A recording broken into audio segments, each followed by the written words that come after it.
Okay, so uh, we are diving deep today. We've got this like massive stack of research in front of us. Yeah, absolutely. It covers so much ground, global finance, Silicon Valley's growth strategies, even dives into some historical crime geopolitical stuff. It really does. Girl. And our aim here is to try and decode the new operating system, you could say, of power and, well, immense wealth in the modern world. It's incredibly rich material, challenging too. We're Yeah. trying to look past the shiny headlines, the innovation stories, Right. and really penetrate the smoke and mirrors of corporate image management, get into the actual mechanics of how wealth gets concentrated. And maybe expose some of the raw, almost like singular obsessions that drive today's big players, the titans. Exactly. So the goal is to pull out the fundamental rules. How do you actually get and keep these huge modern fortunes? We're looking at that intersection, aren't we? Where innovation meets ethics. Well, maybe doesn't. Or doesn't, yeah. And how government strategy plays in, and crucially, how public perception gets, well, weaponized. Yeah, that perception piece feels huge. It is. And the central question, I think, that all this material forces us to ask is, how is modern power really built? Is it mostly genuine, like, breakthrough tech genius? Or is it more about strategic manipulation, mastering the regulations, or maybe just controlling the story people hear? That's the core of it. We want to try and uncover the messy, often contradictory ways wealth is concentrating so fast all over the globe. Okay, let's get into it. A good place to start seems to be this massive force multiplier, the global AI race. The sources paint this really fascinating picture.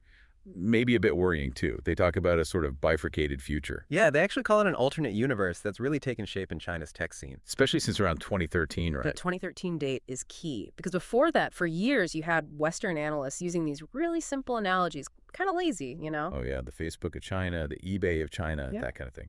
Exactly. But then around that time, local entrepreneurs started building services specifically for the huge centralized Chinese market, tailored to unique consumer habits. And those old labels just stopped making sense, didn't they? Completely. The products became genuinely unique. You couldn't just map them onto Silicon Valley models anymore. And the sources seem to say the engine behind this alternate universe, it's not just smart people. It's something they call China's natural resource. Data. Data. An absolutely overwhelming volume of it. Apparently, they have surpassed the U.S. now. In sheer volume produced, yes. And it's the kind of data that's perfect for building these really profitable, deeply localized AI companies. It's not just the quantity, though, is it? Yeah. The sources mention quality and coherence, too. Right. Think about a super app like WeChat. It controls your messaging, your payments, social stuff, shopping, everything. Mm-hmm. The data you get from that gives this incredibly detailed 360-degree view of what people are doing. It's integrated. And that rich, integrated stream, that's the perfect fuel for training these next-gen AI algorithms, the predictive ones. Exactly. And you see the sheer ferocity this creates in the rivalry the sources detail between Tencent's WeChat and Alibaba's Alipay. Oh, yeah, the Jack Ma quote, calling a specific WeChat move a Pearl Harbor attack. Yeah, pretty intense language, but it highlights the stakes. He saw it as an existential threat to their dominance in digital commerce. And that attack, the sources say, was just strategic genius, leveraging something really traditional. Totally. The Chinese tradition of giving red envelopes, little packets of money during holidays, it's huge. Okay. So WeChat just digitized that. They built this fun kind of gamified feature into their app. Send your friends digital red envelopes. Simple enough, but the impact. Massive. As people were sending these little digital gifts, they had to link their bank accounts to WeChat Wallet to fund them. Ah, right. And the result, 5 million new bank accounts linked to WeChat Wallet overnight. Wow. 5 million, just like that. Just like that. Basically leapfrogging Alipay's decade of work building up its payment system. Alipay started digital payments way back in 2004, didn't they? They did. They were the pioneers. But suddenly, WeChat just grabbed all the momentum in mobile payments. Why? Because they tied payments directly into the country's biggest social network. That social graph. It was a huge win, purely by leveraging social data and, well, human behavior. Massively strategic. Okay, so connecting this to the bigger picture. Yeah. The role of government. Our sources draw a pretty stark contrast here. Yeah, between the U.S. and China. In the U.S., the general vibe is hands-off entrepreneurship. Plus, the sources argue there's been this active, ongoing slashing of funds for basic research. The kind of fundamental science that actually fueled early Silicon Valley in the first place. Right, whereas China operates under what the material calls a techno-utilitarian political culture. Techno-utilitarian. What does that mean in practice? It's not just simple top-down planning. It means the state prioritizes massive projects, infrastructure, data collection, these utilitarian goals, often over short-term market signals or, frankly, privacy concerns. But it's not like they just issue orders and it happens perfectly, right? No, it's more complex, but the central government does have this unmatched ability to mobilize, quote, epic resources for these long-term strategic goals. It's like the high-speed rail network. That's the classic example, isn't it? Exactly. The sheer scale and speed of that project. Yeah. It shows a centralized capacity that you just don't see in the same way in market-driven Western democracies. And then down at the local level, it gets really competitive. Intensely competitive. It's fascinating. Local government leaders see this AI push not as some distant policy memo, but as the starting pistol for a race. A race between cities and provinces? Yeah, they compete like mad to lure AI companies. They throw subsidies at them, offer prime land deals, tax breaks, you name it. So it creates this built-in acceleration engine within the political system itself. Local officials basically get judged on how well they attract the future. Precisely. And this unique dynamic, this internal race, directly fuels something else. A serious talent drain from Silicon Valley. How so? Well, the sources suggest that the really ambitious young Chinese tech professionals working in the U.S., they hit a ceiling pretty fast at American companies. A hierarchy ceiling. Yeah. They often feel like they're perpetually seen as just local hires or maybe country managers. Their scope is limited, often just focused back on China. They can't easily climb the ranks to have real global impact from the U.S. headquarters. Yeah, I can see how frustrating that would be if you feel your potential is being capped because of where you're from or maybe some cultural bias. Exactly. So what do? They pack their bags, they go back to China, and either join or start local companies. Where they immediately get global relevance and presumably access to massive funding. Right. And this leaves the foreign tech firms operating in China often managed by people who are maybe more focused on protecting their salary and their stock options than driving risky, real innovation. Interesting dynamic. And this leads to a bigger point the sources make about the AI age itself, doesn't it? About implementation versus pure research. Yes. The core idea is that in this era of AI implementation, economic strength isn't necessarily going to come from a tiny handful of elite genius researchers, the ones we love to romanticize. Okay, so where does it come from? From the sheer quantity of really solid, well-trained AI engineers, people who can actually take the discoveries and turn them into real game-changing companies and products. So it's about the deployment army, not just the generals in the ivory tower. That's a good way to put it. Economic strength comes from deploying the tech widely and effectively. But we need to be careful with terms here. We're mostly talking about narrow AI, right? AI that does specific tasks, even if it does them incredibly well. Absolutely. The sources are quick to remind us that the really big sci-fi concepts like artificial general intelligence AGI, they're still facing these huge scientific hurdles. Hurdles that often get glossed over in all the hype. People talk about AGI like it's just around the corner sometimes. They do. Yeah. But getting there would require fundamental breakthroughs on the scale of discovering deep learning itself. Or maybe even bigger. We just don't have the algorithms or even a clear engineering path for it yet. We need to go way beyond just training models on giant piles of labeled data. Can you lay out some of those specific hurdles? What are the big missing pieces for AGI? Sure. Well, first off, there's multi-domain learning. Think about it. A current AI masters chess, but it can't suddenly play Go without being totally retrained from scratch. Right, whereas a person learns patterns and applies them across different games or tasks. Exactly. Second, common sense reasoning. Today's systems are brittle. They don't understand basic physics or social rules unless you explicitly train them on billions of examples showing those rules. They lacked common sense. Okay, what else? Planning. True strategic planning, not just calculating probabilities based on past data. Then there are the really tough ones. Like learning from just a few examples? Precisely. A child sees one cat, maybe two, and gets the concept of cat right. Regardless of color or size, current AI models need millions of labeled cat pictures. That jump, learning from small data, is a massive barrier. And the almost philosophical ones. Yeah. Self-awareness, empathy. Yeah. True AGI would likely need some capacity to understand its own limits, maybe model the intentions or mental states of others. That's way beyond current capabilities. So until those huge breakthroughs happen. Until then, the AI race we're seeing now is fundamentally a data-driven competition. It's about who can implement narrow AI better and faster using vast amounts of data, not about achieving a fundamental leap in cognition. That distinction feels really important, separating the current data reality from the AGI dream. Okay, so the race depends on data, but holding on to the wealth and power that comes from it, that relies on something else, doesn't it? Public trust, reputation. Absolutely. Which brings us neatly to our next section. How these titans build, or sometimes just by their public image. Right, moving from the tech to the image, the whole process of reputation laundering.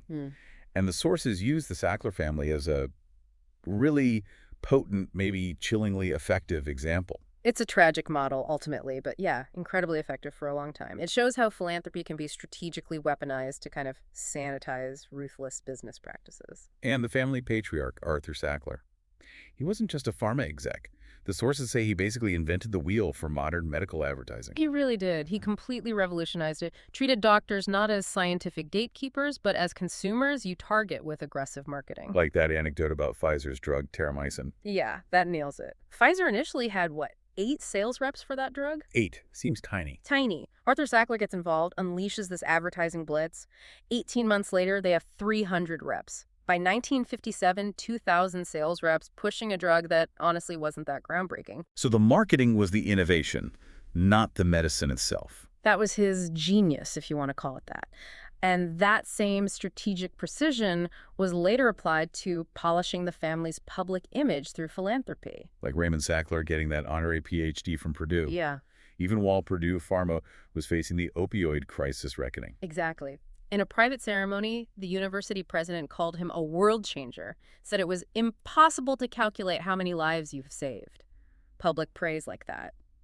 It's powerful. And all the while, the business practice. We're causing immense harm, but the philanthropy acted as this sophisticated shield.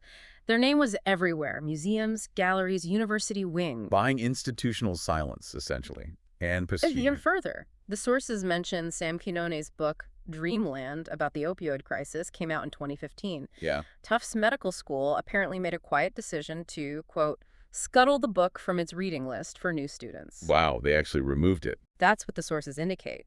To protect their donor, Raymond Sackler endowed a huge biomedical school there over letting their own medical students critically examine the crisis his family's company was accused of fueling. That's not just PR.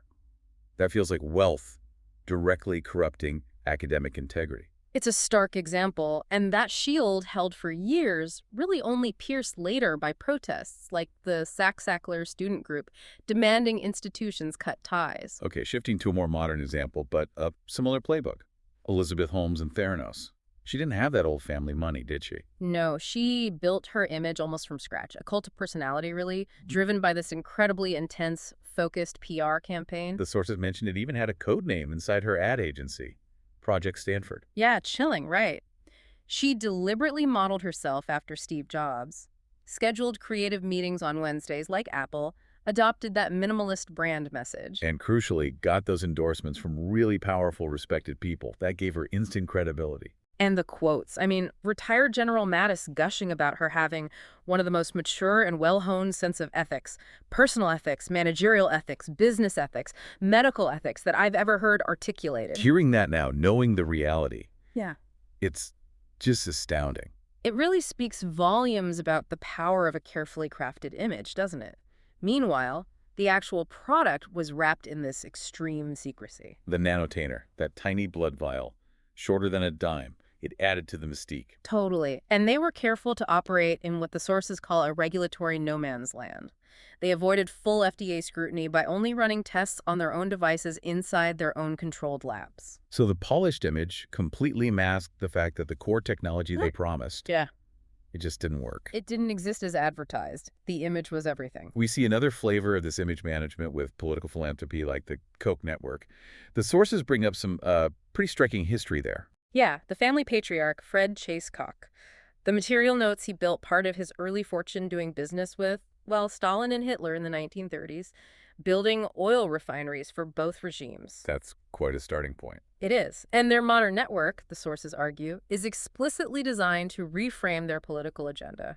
They call their donors freedom fighters. Right, framing opposition to things like minimum wage hikes or welfare, not as self-interest, but as altruism. Exactly.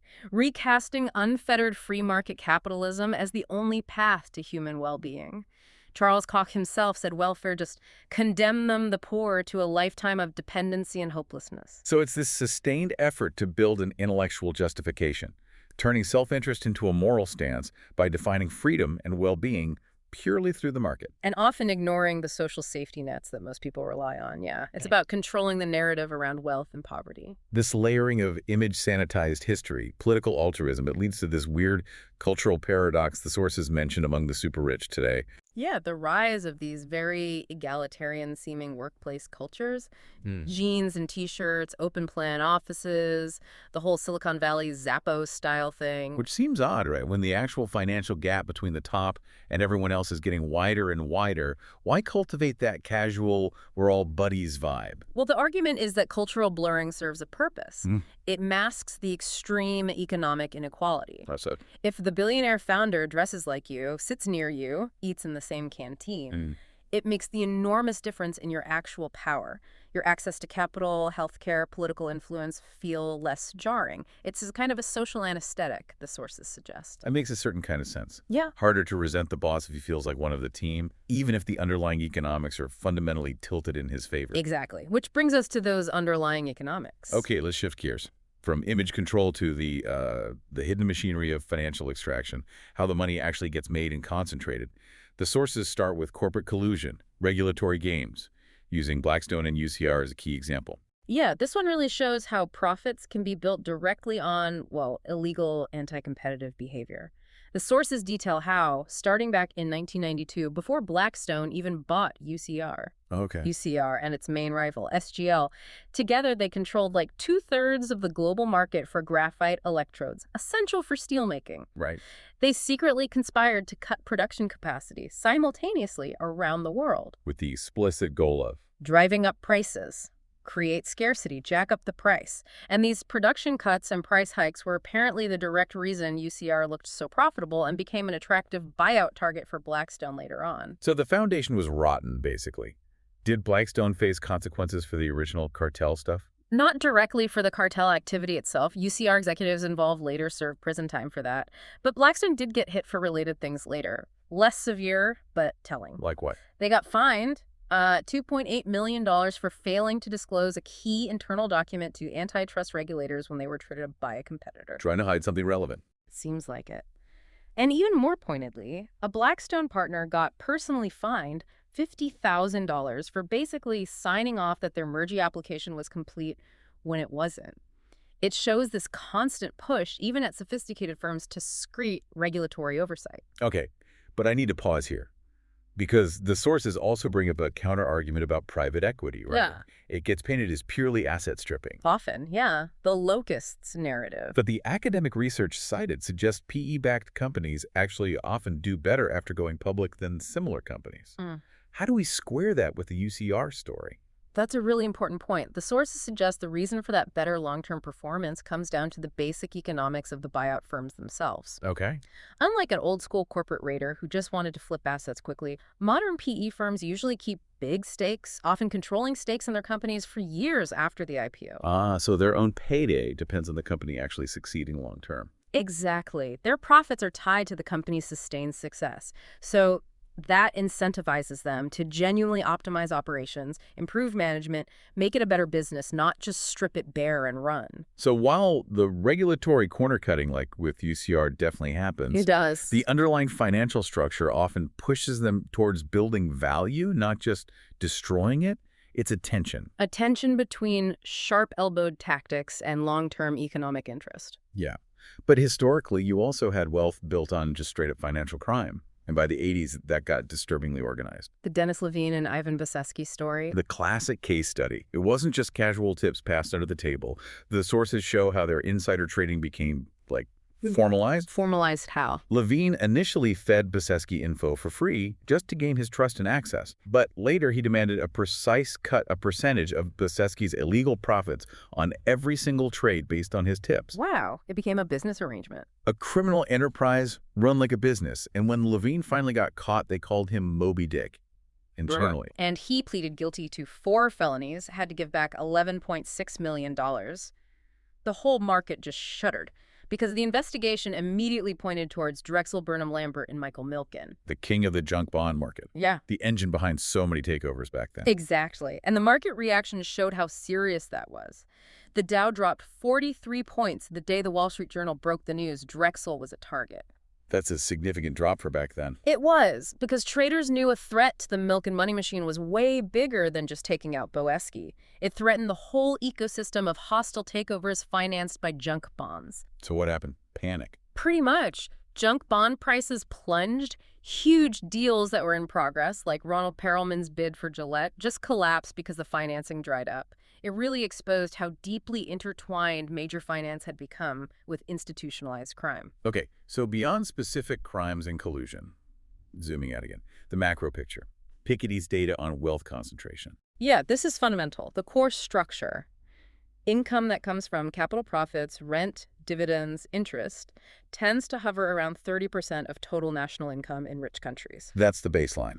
But the historical trend is the key part, right? The U-shaped curve. That's the crucial visual. The ratio of total capital wealth to national income, it fell dramatically by almost 2/3 between 1914 and 1945. Why such a huge drop? Think about it. 2 world wars, the Great Depression, massive inflation. All those things just destroyed vast amounts of accumulated capital wealth. It leveled the playing field in a brutal way. Okay, so a period of relative equality forced by destruction. But then, from 1945 up to around 2012, when Piketty was writing, that capital-to-income ratio more than doubled. Capital came roaring back. reasserting its dominance over income from labor. Exactly. And the core reason, Piketty argues, is that the rate of return on capital, call it Locke-Show, is consistently higher than the overall rate of economic growth, BAL. The famous riddle equation. Right. When $3 is greater than $, wealth that was accumulated in the past automatically grows faster than income being earned from work today. It inherently leads to concentration over time unless something big disrupts it. And this kind of structural systemic inequality, it needs justification, doesn't it, to be politically sustainable? Absolutely. Which brings us back to that idea of the apparatus of justification. Explain that again. If the wealthiest 10% are taking home 50% or more of all national income, which is where things are trending, Yeah. that situation can really only last if most people believe those inequalities are somehow justified, Fair. earned. So a story has to be told and constantly reinforced. Exactly. And that story usually rests on a couple of pillars. First, the idea that the rich are just inherently more productive, they work harder, they're more efficient, and they deserve those huge rewards. The meritocracy argument. Right. And second, the idea that if you don't let the rich get richer, it'll somehow end up hurting the poorest people, the classic trickle-down argument. So we need the rich to get richer for everyone's benefit. That's the justification. And the sources project that if current trends continue in the U.S., the top 10% could be grabbing around 60% of national income by 2030, while the bottom half gets maybe 15%. 60 versus 15, that's a staggering gap. It is. And a gap that wide needs an increasingly loud and effective justification machine to maintain social stability. And we can actually connect this rise in profits, this reassertion of capital, directly to what was happening inside companies, right? Like the dismantling of worker loyalty under CEOs like Jack Welch at GE. Oh, absolutely. Welch was the poster child for prioritizing shareholder value above all else, famously championing things like ranking employees and cutting the bottom 10% every year. Making the workforce feel perpetually insecure. Exactly. And as CEO pay went stratospheric in the 80s and 90s, worker wages barely budged. And the social impact, the sources mentioned anxiety levels. Yeah, it's striking. Shortly after Welch took over GE, a big survey found only about 14% of Americans working for big companies were anxious about being laid off. Okay, 14% seems reasonable. And by the mid-90s? By 1995, even though the economy was supposedly humming along, roughly half of Americans were worried about losing their jobs. Half. That's a huge shift in sentiment. Huge. That campaign against loyalty that Welch pioneered had spread everywhere. It secured corporate profits and boosted capital share, but the cost was widespread worker insecurity. It basically institutionalized anxiety as a management tool. Okay, let's turn now to the individuals wielding this power today, the tech titans, because they seem defined less by those old corporate structures and more by these really singular, almost obsessive approaches. Yeah, their personal styles and philosophies seem central, starting with the cult of control, perfectly embodied by Steve Jobs. He was described as congenitally averse to licensing the Mac operating system, wasn't he? Totally. His absolute priority was always tight vertical integration, controlling the hardware, the software, the whole experience. But that was a massive strategic decision, right? Yeah. Licensing could have made the Mac the standard, potentially stopping IBM phones and Microsoft from dominating. It was a huge trade-off. It arguably cost Apple the PC wars in terms of market share. The sources mention his own marketing director suggested licensing macOS to Tandy just to get it out there. And Jobs said no. Flat no. He valued that end-to-end control, the purity of the experience, more than market dominance. It defined Apple's path niche, highly profitable, but smaller for a long time. That obsession with control was key. A real contrast to the early Bill Gates style, which sounds almost purely combative. Absolutely. One of his first partners at Emites, the company that bought Microsoft's first product, the basic interpreter remembered Gates as just impossible to deal with. Called him a spoiled kid. Yeah, argumentative, difficult, not collaborative. That relentless, maybe abrasive approach was central to how Microsoft first gained dominance by outmaneuvering everyone, not necessarily just by having the best tech early on. Okay, fast forward today. Elon Musk. His style seems defined by drama, by what the sources call the forcing function. He uses crisis, often manufactured crisis, as a management tool to force speed, to push past perceived limits. Like stacking the Starship booster in spacecraft when it wasn't actually ready to fly before approvals and final tests. Exactly. The sources say it served no real purpose for the FAA or the actual launch process at that stage. The way I do it. Musk used the visual of the completed rocket, the ginned-up crisis of, we need to launch this thing, as a forcing function to keep the engineers hardcore, working flat out. He basically admits it's a strategy. Openly, he said something like, there's no forcing function for getting us to Mars other than us, and sometimes that means me. He believes crisis and impossible deadlines are the antidote to corporate slowness. And underneath the drama, his core strategy across Tesla, SpaceX, now X. It's about data, isn't it? Data gold mines. Absolutely. He clearly gets that real-world AI success needs massive proprietary data sets. He points to Tesla collecting video constantly from its cars. Millions of frames a day. And Twitter, or X, processing 500 million human posts daily. That's the fuel. Those unique data troves are how his AI bots will learn and, he believes, eventually dominate. Okay, so if Jobs and Gates were about controlling their product ecosystems, Jeff Bezos seems like the master of the long game. Specifically, mastering shareholder faith. Yeah, he was famous for his indifference to short-term profits. Amazon lost staggering amounts of money for years, like during that huge expansion phase around 2012. But investors stuck with him. Why? Because he relentlessly hammered that message, we're focused on the long term. He earned their trust, their faith in his singular vision, even without profits. They believed he was building something enormous, and they were willing to wait.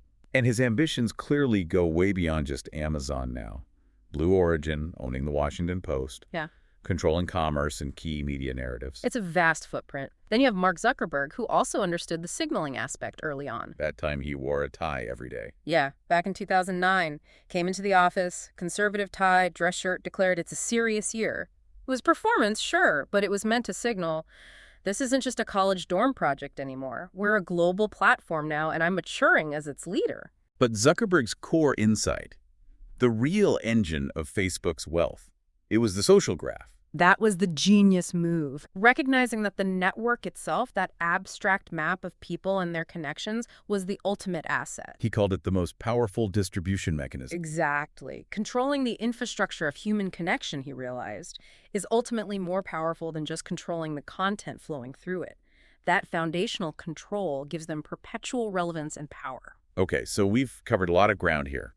From the global data race. Yeah, where sheer data volume is the new oil, the new natural resource, especially accelerated by geopolitical competition. Through the whole murky world of reputation laundering, whether it's the Sacklers using philanthropy as a shield, or Theranos building an empire on pure PR. And the political dimension, too, like the Koch network building justifications for their policy goals. Then we dug into the mechanics of financial extraction, sometimes outright collusion like UTR, sometimes systemic like the Piketty-GI dynamic. Right, where capital inherently outpaces labor growth, and the social cost of that, like the erosion of worker loyalty and security, driven by figures like Welch. And finally, landing on the tech titans themselves. Their singular obsessions, whether it's jobs control, Musk's forcing functions, Bezos's long game, or Zuckerberg's focus on the social graph. It's quite a picture. Huh. An ecosystem of power built on data, image, financial structure, and individual drive. But here's where the sources leave us with something pretty sobering, maybe the biggest takeaway. The potential disruption from AI. Yeah. It might not be what we usually focus on. Yeah, we tend to think about military contests, AI weapons, killer robots. Scary stuff, sure. But the sources suggest the truly massive, society-shaking disruption from AI could be much closer to home. In our labor markets, our social systems. Think back to that apparatus of justification we talked about. The stories we tell ourselves to make extreme inequality feel acceptable, like the rich work harder, they're more productive, they deserve it. What happens when AI removes that justification? When AI systems, trained on all that data we discussed, can perform the high-value cognitive tasks better than humans. What's the justification for extreme wealth concentration, then, if human productivity isn't the unique driver anymore? If the robots, essentially, are doing the high-value work, but the capital owners keep all the rewards, the old justifications fall apart. They could.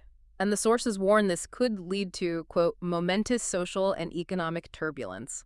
It really forces you, the listener, to ask, how do we manage that transition? What new stories, what new justifications, or maybe what new social contracts will we need when automation potentially decouples wealth creation from broad human labor in a way we've never seen before? It's a huge question, looming over everything from those Sackler labs to the Blackstone deals to Musk's Starship launch pad. Definitely something to mull over.